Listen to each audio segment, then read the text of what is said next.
Hi friends, welcome to Appa's Kitchen.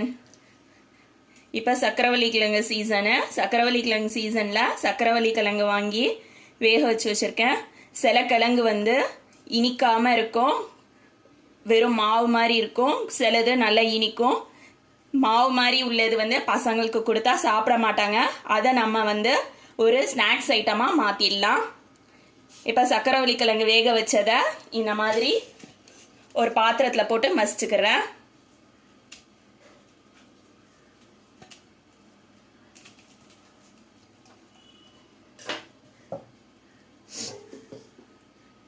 கொஞ்சம் கருவேப்பிலை cut பண்ணி வச்சுருக்கேன்.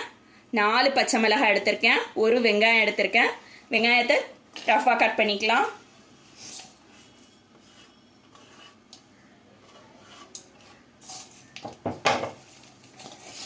எல்லாத்தையும் சக்கரவள்ளி கிழங்கோட நல்லா மிக்ஸ் பண்ணிக்கலாம். உப்பு சேர்த்துக்கிறேன்.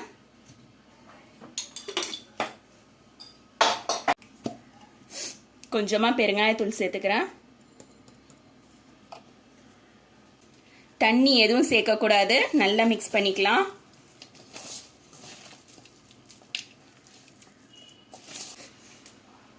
அரிசி மாவு எடுத்திருக்கேன்.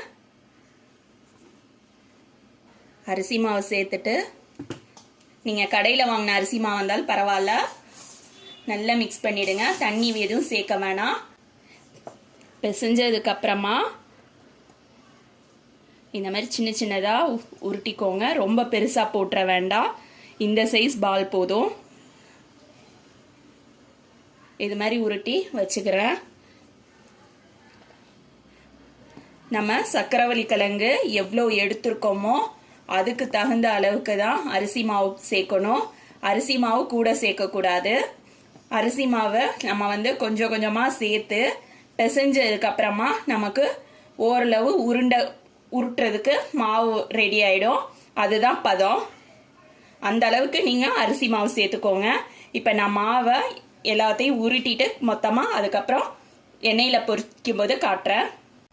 எண்ணெய் காஞ்சிருச்சு. நம்ம உருட்டி வச்சிருக்க ஒரு உருளையாக போட்டுக்கலாம்.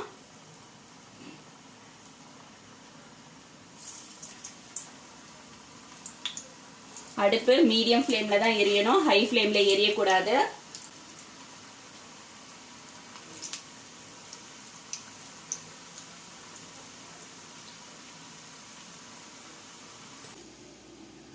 இப்போ நம்மளோட சக்கரவள்ளி கிழங்கு போண்டா ரெடி ஆயிடுச்சு.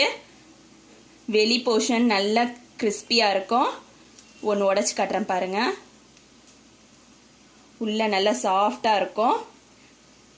இது சக்கரவள்ளி கிழங்குல செஞ்சதுன்னே தெரியாது, அந்த அளவுக்கு டேஸ்டாக இருக்கும். இதே மாதிரி நீங்களும் உங்கள் வீட்டில் செஞ்சு பாருங்க. தேங்க்ஸ் ஃபார் வாட்சிங்.